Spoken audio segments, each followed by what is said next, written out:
ते कदय अर्शन ते कदहि मेरा तुम्हारे हा कदय अर्शन ते कदय अर्शन ते कदहि मेरा तुम्हारे हो कदहि यह तो ही यह मद खे हो अर्शन तो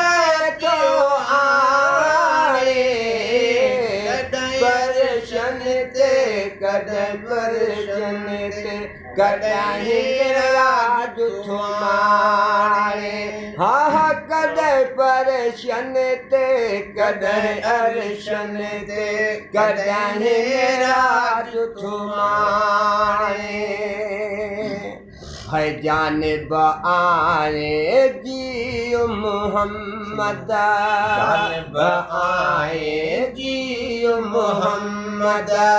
जानिब आए जियो मोहम्मद हुर ने दिसी चयो या मोहम्मद हुर ने दिसी चयो या मोहम्मद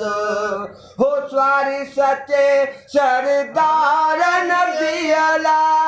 स्वारी सचे सरदार नबी अला हो रब अर्शल ता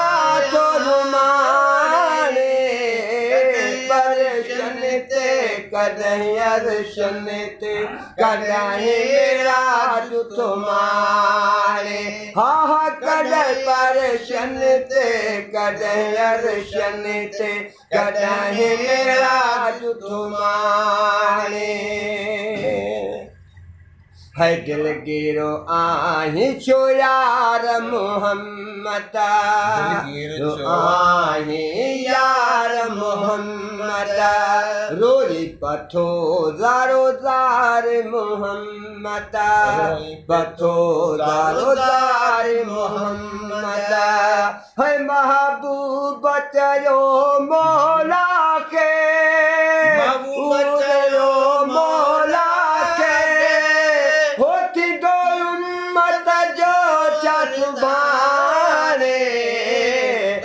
परशन ते कदय अर्शन ते कदहि राज तुम्हारे हा कदय परशन ते कदय अर्शन ते कदहि राज तुम्हारे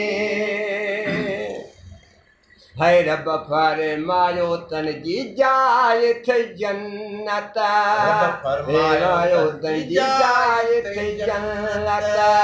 जन्नत में विद लो जी उम्मत जन्नत में विद लो जी उम्मत हो फिक्र करना कोई मोहम्मद करना कोई मोहम्मद ओ हुक्म करे सुहाने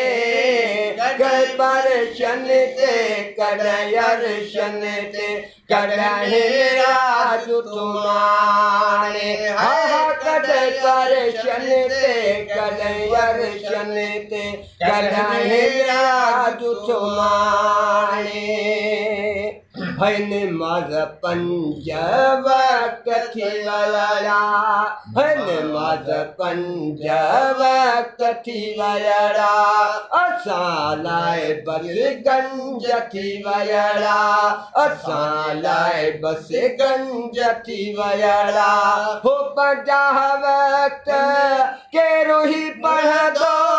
पंजाह वक्त केरो ही पढ़ंदो हो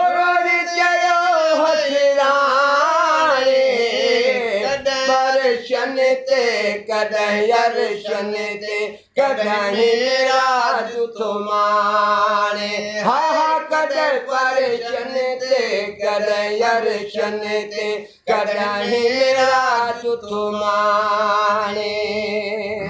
है सानी अघाया सबरी सवाल